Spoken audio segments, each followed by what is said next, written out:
Right on time for TV47 at 4. It's my hope that you've had a good day. Karibu sana. My name is Linda Alela. Now, former Deputy President and DCP party leader Rigathi Gachagua has claimed that Inspector General of Police Douglas Kanja has lost authority over security operations in Ol-Kalou ahead of Thursday by-elections. In a letter to Kanja, Gachagua alleges that Interior Cabinet Secretary Kipchumba Murkomen and Principal Secretary Raymond Omolo have been issuing instructions to deploy police officers to interfere with Thursday's poll and ensure that UDA candidate Samuel Mushina emerges victorious.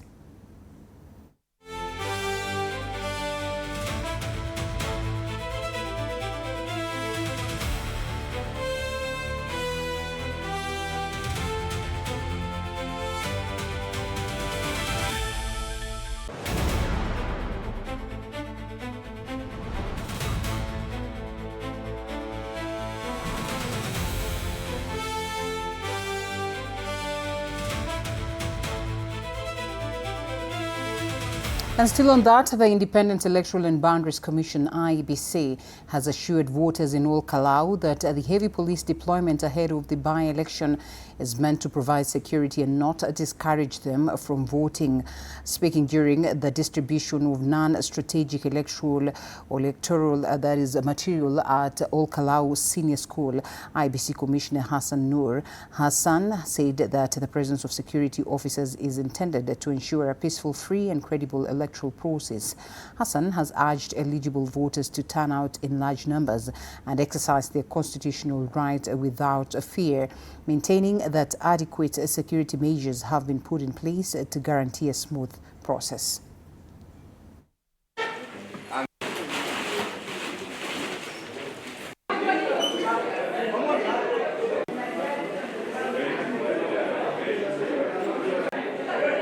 The tallying center has a specific number of officers. The polling station inside has 2 officers. The general area of the polling station also has officers on patrol, and therefore there will be no interference, no suppression. And they have been asked to protect, to keep law and order, and that is where their mandate falls, and nothing beyond that. So it's not really going to be a suppression. It's a reassurance to Kenyans and Ol-Kalou residents that nobody will interfere with their process. That's where we have increased the number from the neighboring counties. It has nothing to do with suppression. We guarantee that everybody will have free access, and that is why we are having enough deployment for this exercise. The Election Observation Group has raised fresh concerns over widespread voter inducement and campaign malpractices in the run-up to the Ol-Kalou by-election that is set for tomorrow, despite commending the Independent Electoral and Boundaries Commission preparedness. The Observer Group documented widespread voter inducement across the constituency. Reports linked cash handouts and distribution of household items to actors from nearly all participating political parties.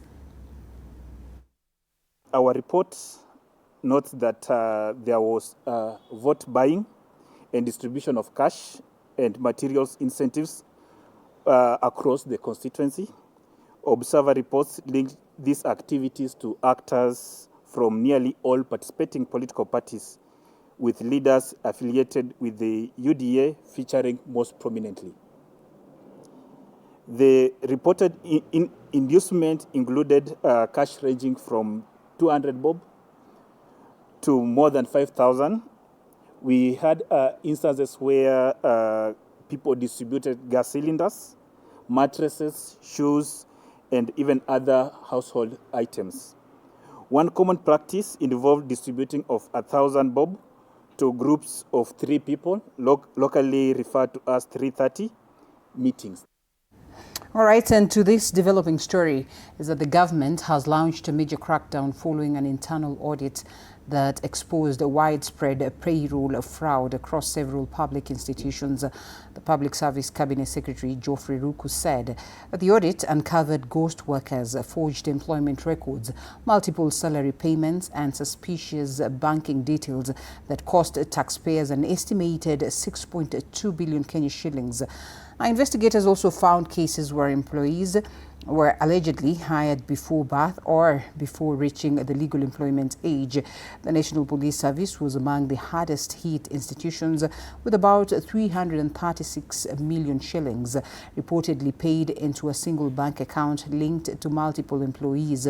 The government has pledged to strengthen payroll controls, eliminate ghost workers and prosecute everyone involved in the fraudulent schemes to safeguard public resources. So once I tabled the report to the cabinet agreed to the report and that further action should be taken. And the constitutional body, which is mandated by our constitution to determine whether there is criminal culpability, is one institution called Directorate of Criminal Investigations.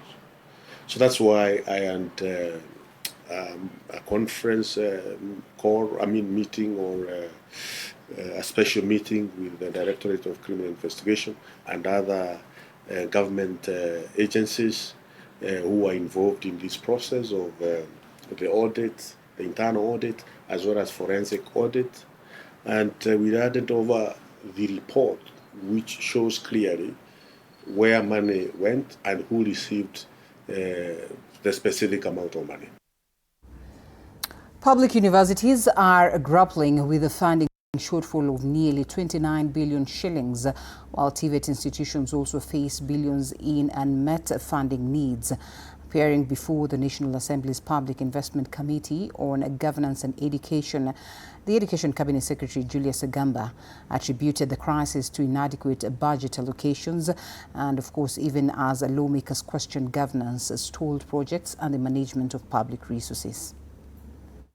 We are in the right track. But you've said there is 28 billion funding gap. Now what has happened is, especially with university students, most of them have turned either to HELB or even NGCDF bursaries to try and meet the tuition fees and other obligations that they need to pay. How can you prove to us this thing is actual? Can you be sure in 2026, 2027, 2028 that we are going to have 100% capitation to schools? What I expect is to see universities and TVETs being the proactive institutions, the motivational institutions we saw in the old days. Exchequer alone will not solve the solution, will not give the solution. Because it has been a problem in the sector for a very long time that at whatever amount that we request, because of financial constraints, we do not get what is required. So therefore, there is always that shortfall. That is a problem that we are now tackling as a ministry to find out what can we do to ensure that this problem does not continue being a problem for us in the sector.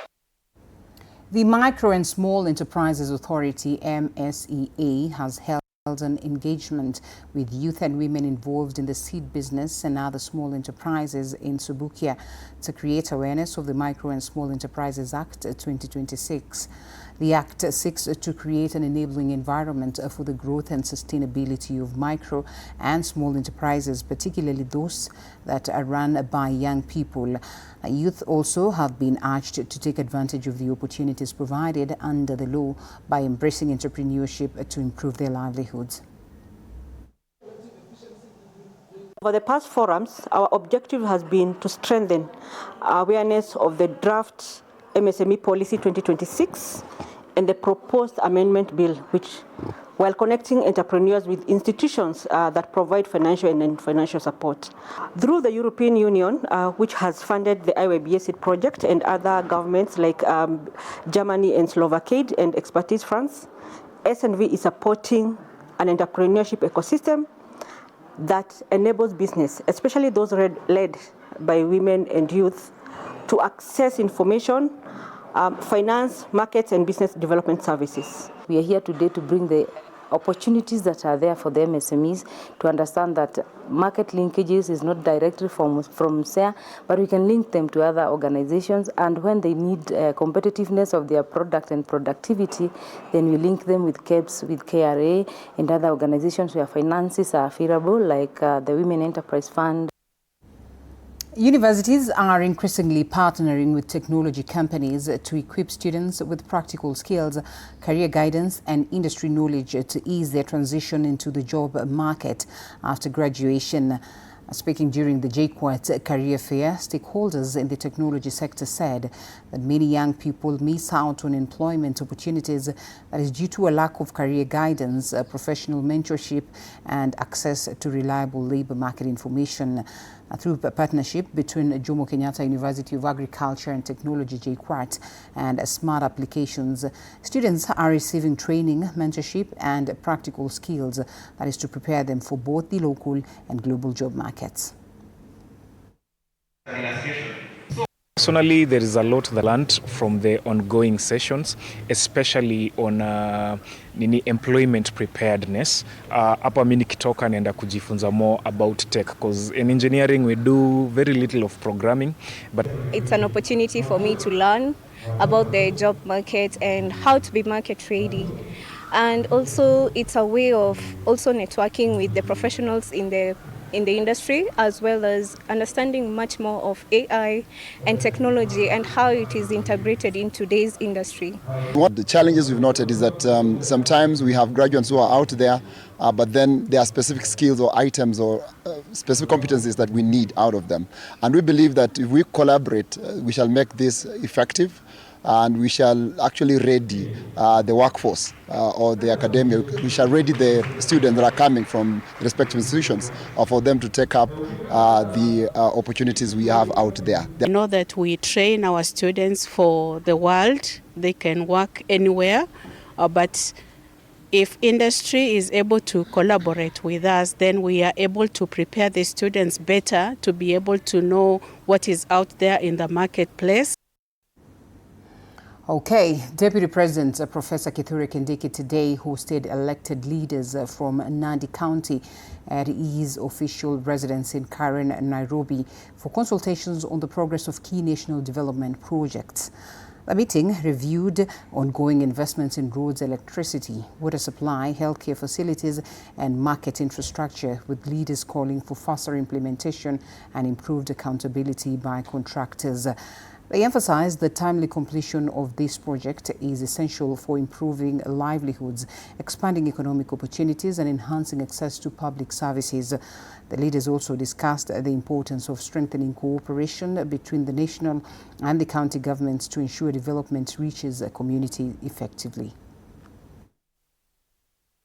Looking at the outlook of projects and programs that this government is running, for the first time, I am very proud that in every county, in every part of Kenya, we have projects that we can talk about.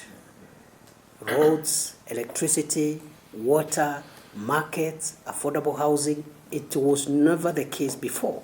Whoever has whatever interests, ambitions, must know before 2032, there is 2027. Good work that the president has done is not wasted by political brokers and conmen in the opposition who do not seem to understand a single thing about any program, about any sector. After months of push and pull between the Murang'a County Government and the County Government Workers Union, that is COGWU, over the welfare of ECD teachers in the county, the two parties have signed a return to work agreement bringing to an end the prolonged strike that has disrupted learning in ECD centers across the county. Speaking after the signing in of the agreement, the union's Deputy Secretary General, Dr. John Ndunda, said the agreement marks a major breakthrough and will pave the way for the immediate resumption of normal learning in all ECD centers. On his part, Murang'a Deputy Governor Stephen Munania, who presided over the signing ceremony, said the agreement goes beyond a salary increment by reclassifying ECDE staff as well as teachers rather than caregivers, providing for the absorption of ECDE intern teachers into permanent contracts, and now establishing a framework for continued dialogue between the county government and the union. Badilisha walimu kwa kuitwa caregivers na wakuwe walimu wa chekechea wenye ambao wako fully pledged, wote wataingia katika hiyo eneo na kupitia masaa 48 kutakuwa na window ya wale walimu ambao hawajajaza huo mkataba wajaze ili wajiunge pamoja na wale wengine. All teachers are going to sign the new contracts within 48 hours to allow that all work to continue on the basis that we have agreed. And since we have agreed with the union that the strike was protected, then there's going to be no recourse to the teachers who went on. The National Police Service and the Kenya Wildlife Service have commended the role of local communities and private conservancies in advancing wildlife conservation across the country and are pledging to strengthen partnership to protect wildlife and enhance community security. Speaking during the annual general meeting of wildlife rangers in Nairobi, the two agencies said that they will continue working together to improve the welfare of National Police reservists and wildlife rangers, that is in recognition of their critical role in conservation and community safety. The participants also received training on the use of technology to support conservation efforts as stakeholders called for greater gender inclusion by encouraging more women to pursue careers in wildlife conservation. We are here to really talk about their welfare and how they can be able to conserve professionally the wildlife of this country. So as Kenya Wildlife Service, our work is or our mandate is to conserve wildlife and manage wildlife in this country.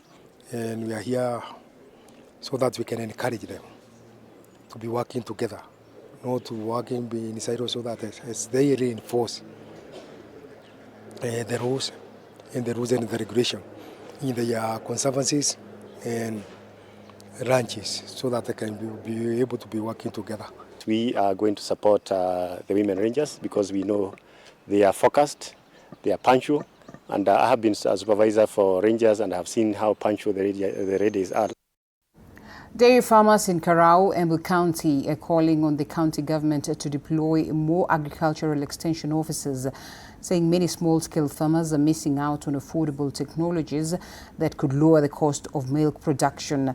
Members of the Milk Shakers Farmers Group are intensifying training on low-cost livestock feeding methods and demonstrating how fodder crops such as Desmodium, as well as Brachyuria and Calendara, can replace expensive commercial dairy meal while maintaining high milk production. Technical advisor James Midara said 2 kilograms of Calendra provide nutritional value equivalent to 1 kilogram of dairy meal, enabling farmers to cut feed costs without compromising milk yields. So advising farmers, because they are small-scale farmers, to plant regimes like Desmodium, either green leaf or silver leaf Desmodium and mulberry tree. Kile nimekuja kujua ni kwamba haya mafundisho ama tuseme hii shule ambayo tumekuwa nayo siku ya leo ni hao wamejitolea, wakajitolea kwa masaa yao na pesa yao ili waweze kufunza wakulima wenzao. Okay, on the side of Calendra and the mulberry plants, we have the Desmodium and the Rusan. Ziko kwa wingi katika huku, lakini wakulima wale wengi hawajui kuziuza. I think the tongue twisters and the cow feeds get us closing at this very point. We'll be bringing you more news later on at 7 and 9 p.m. So stick around. My name is Linda Alela. I close the TV47 at 4 bulletin from this point.